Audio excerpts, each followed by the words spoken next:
तो बहुत बहुत स्वागत है प्यारे बच्चों, आप सभी का एक बार फिर से हमारे इस न्यू क्लास में। प्यारे बच्चों, अभी हम लेकर के आए आपके लिए बच्चों क्लास 10th का ओरिजिनल बच्चों क्वेश्चन पेपर, जो कि आपका कल एग्जाम होने वाला है साइंस का। ठीक है, यहाँ पे बच्चों आपको जितने भी क्वेश्चन आपको दिए हैं, मैं आपको गारंटी के साथ कह रहा हूँ बच्चों कि आपका सारा क्वेश्चन बच्चों मैच करते हुए ही आ रहा होगा एग्जाम में।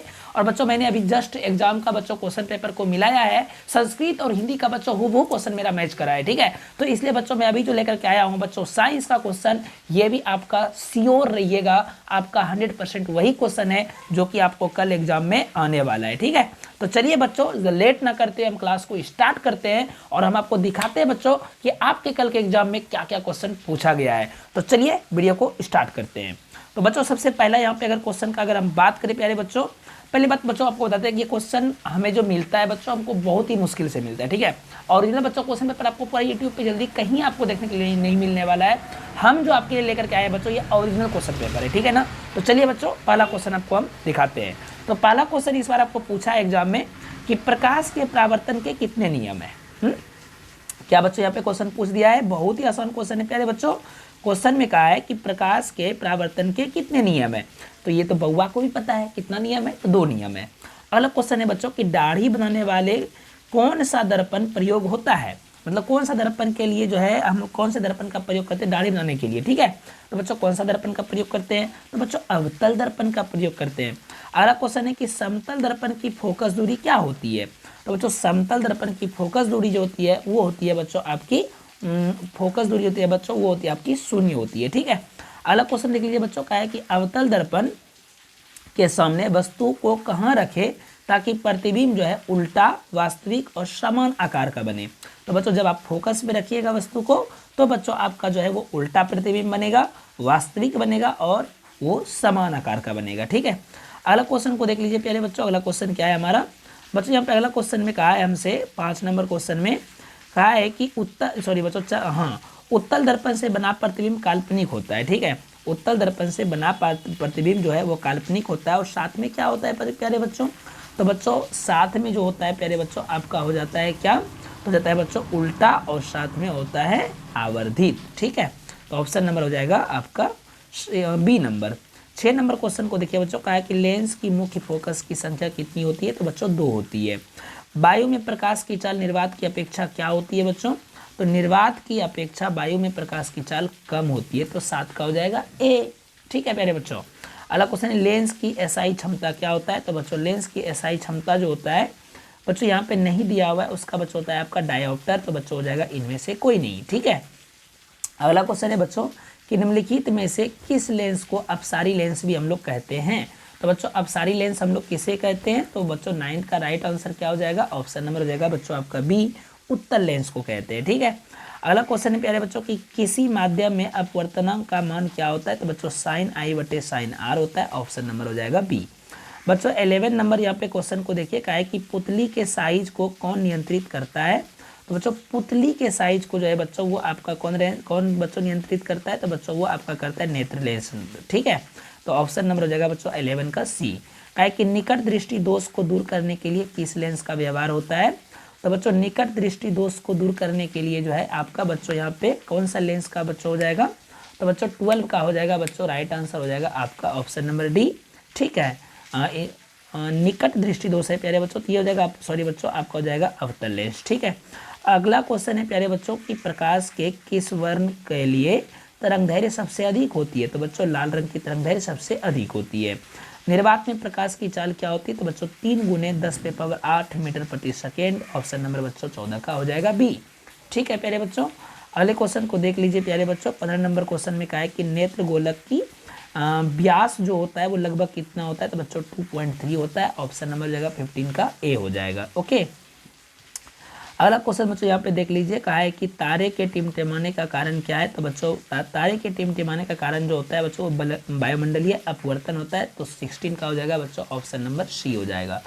बच्चों यहाँ पे 17 नंबर क्वेश्चन पे आते हैं, वे अभिक्रियाएं जिसमें अभिकारकों के बीच आयनों का आदान प्रदान होता है उसे क्या कहते हैं, तो बच्चों जब आयन का आदान प्रदान होता है तो बच्चों उसको कहते हैं हम लोग अपघटन अभिक्रिया। ठीक है, अगला क्वेश्चन बच्चों कहते हैं क्या कहता है बच्चों यहाँ पे, अगला क्वेश्चन में कहा है कि यहाँ पे बच्चों की वसा युक्त खाद्य सामग्री को विकृत गंधी होने से बचाने के लिए उसमें क्या मिलाया जाता है?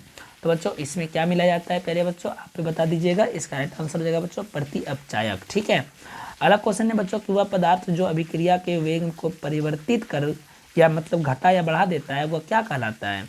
तो जब अभिक्रिया को वेग को बढ़ा घटा देता है तो उसको बच्चों हम लोग उत्प्रेरक कहते हैं उस पदार्थ को। बच्चों यहाँ पे 20 नंबर क्वेश्चन में आते हैं, कहा है यहाँ पे 20 नंबर क्वेश्चन में कि सिरका में कौन सा अम्ल पाया जाता है? तो बच्चों सिरका में कौन सा अम्ल पाया जाता है प्यारे बच्चों? वो होता है आपका टार्ट्रिक अम्ल। ठीक है, ऑप्शन नंबर बच्चों सी हो जाएगा। हमारा शरीर का पीएच मान किस परास के बीच कार्य करता है? तो बच्चों हमारे शरीर का पीएच मान जो होता है वो बच्चों होता है आपका 7 से 7.8 के बीच काम करता है। निम्न में कौन सा संश्लेषित सूचक है? तो बच्चों हल्दी जो है वो आपका संश्लेषित सूचक है। चींटी के डंक में कौन सा अम्ल पाया जाता है? तो बच्चों चींटी के डंक में जो होता है बच्चों मैथोनिक अम्ल पाया जाता है। ऑप्शन नंबर ए हो जाएगा। ठीक है, अगला क्वेश्चन है प्यारे बच्चों कि अम्लीय वर्षा में जल का पीएच मान क्या होता है? तो अम्लीय वर्षा में जल का पीएच मान जो होता है प्यारे बच्चों वो हो जाता है बच्चों आपका बच्चों यहाँ पे राइट आंसर आपका हो जाएगा 24 का राइट आंसर हो जाएगा प्यारे बच्चों आपका ए हो जाएगा। 5.6 होती है। अब यहाँ पे बच्चों कहा है कि निम्न में से कौन भस्म है? तो बच्चों भस्म जो होता है याद रखिएगा उसका हमेशा जो होता है बच्चों लास्ट में OH लगा हुआ रहेगा। तो बच्चों 25 का राइट आंसर हो जाएगा बच्चों आपका सी। ओके, अगला क्वेश्चन बच्चों यहाँ पे कहा है, यहाँ पे बच्चों क्वेश्चन में कहा है कि बुझा हुआ चूना का सूत्र इनमें से कौन सा होगा? तो बच्चों बुझा हुआ चूना का सूत्र क्या हो जाएगा? तो बच्चों CaCO3 हो जाएगा। Option number A. मैथोनिक अम्ल का सामान्य नाम क्या है? तो बच्चों इसका दूसरा नाम जो होता है वो होता है आपका फॉर्मिक अम्ल। तो 27 का बच्चों ऑप्शन नंबर ए हो जाएगा।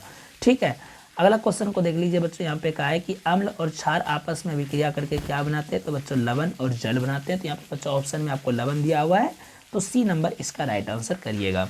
CaOCl2 जो है बच्चों ये किसका नाम जो है, ये किस नाम से इसको हम लोग जानते हैं? तो बच्चों 29 का राइट आंसर आपका क्या हो जाएगा? तो बच्चों हो जाएगा आपका ए धोने वाला सोडा। ओके, अगला क्वेश्चन को देख लीजिए बच्चों। यहाँ पे 30 नंबर क्वेश्चन में क्या कहा है बच्चों? यहाँ पे 30 नंबर क्वेश्चन में कहा है कि निम्नांकित में से कौन सा आयन जो है लाल लिटमस पत्र को नीला कर देता है? तो बच्चों H+ आयन। ठीक है, अगला क्वेश्चन यहाँ पे देख लीजिए बच्चों। अगला क्वेश्चन में क्या है कि धोबिया सोडा का रासायनिक सूत्र क्या होगा? तो बच्चों धोबिया सोडा का रासायनिक सूत्र जो हो जाएगा वो हो जाएगा बच्चों आपका 10H2O। जहाँ पर होगा वही ऑप्शन हो जाएगा बच्चों। हाँ, यहाँ पे सी नंबर हो जाएगा Na2CO3 × 10H2O। ओके, अगला क्वेश्चन है बच्चों कि साग सब्जियों का विघटित होकर कंपोस्ट बनना ये कौन सी अभिक्रिया है? तो बच्चों ऊष्माक्षेपी अभिक्रिया है। ओके, ऑप्शन नंबर 32 का हो जाएगा ए। अगला क्वेश्चन देखिए बच्चों कि स्वपोषी पोषण के लिए क्या आवश्यक है? तो बच्चों स्वपोषी पोषण के लिए इनमें से सभी आवश्यक है। तो बच्चों 33 का हो जाएगा डी। अगला क्वेश्चन है बच्चों कि श्वसन के अंतिम उत्पाद क्या होते हैं? तो बच्चों अंतिम उत्पाद जो होते हैं श्वसन के वो होते हैं बच्चों आपका CO2 और ऊर्जा। ठीक है बच्चों, CO2 और ऊर्जा। 34 का हो जाएगा बच्चों आपका ऑप्शन नंबर बी। ओके, अगला क्वेश्चन को देख लीजिए प्यारे बच्चों। अगला क्वेश्चन है यहाँ पे क्या कहा है कि मानव आहार नाल का सबसे लंबा भाग क्या होता है? तो बच्चों सबसे लंबा भाग जो होता है वो होता है बच्चों छोटी आंत। ठीक है, 35 का हो जाएगा ऑप्शन नंबर बी। अगला क्वेश्चन है बच्चों कि चालनी नलिकाएं पाई जाती है। तो बच्चों चालनी नलिकाएं जो है ये किस में पाई जाती है बच्चों? ये होती है जंतुओं में। अगला क्वेश्चन है बच्चों कि RBC का जीवन अवधि कितने होता है? तो जीवन काल RBC का होता है 120 दिन। Option number A. निम्नलिखित में से किसमें रंध्र के छिद्र घिरे रहते हैं? तो बच्चों यहाँ पर जो है आपका हो जाएगा कौन सा हो जाएगा बच्चों? 38 का राइट आंसर प्यारे बच्चों। बच्चों इसका आंसर मुझे पता नहीं चल पा रहा है। ठीक है, आप हमें कमेंट करके बता दीजिएगा। अगला क्वेश्चन है बच्चों कि ATP का फुल नाम क्या होता है? तो इसका होता है बच्चों एंडोसाइन ट्राइफॉस्फेट होता है। ठीक है, देखिए कहाँ पे ऑप्शन में। ठीक है, एंडोसाइन ट्राइफॉस्फेट होगा। ऑप्शन नंबर बच्चों यहाँ पे एंडोसाइन ट्राइफॉस्फेट। ऑप्शन नंबर बच्चों सी हो जाएगा। ठीक है, हाँ एंडोसाइन ट्राइफॉस्फेट है ना, तो ये हो जाएगा इसका राइट आंसर। अगला क्वेश्चन बच्चों कि मनुष्य में वृक्क का तंत्र का एक भाग है जो किससे संबंधित है? तो बच्चों ये उत्सर्जन से संबंधित है। अगला क्वेश्चन को देख लीजिए प्यारे बच्चों। अगला क्वेश्चन है कि थायरोक्सिन के संश्लेषण के लिए क्या जरूरी है? तो बच्चों थायरोक्सिन के लिए संश्लेषण आयोडीन जरूरी है। बच्चों 41 का हो जाएगा राइट आंसर आपका ए नंबर हो जाएगा।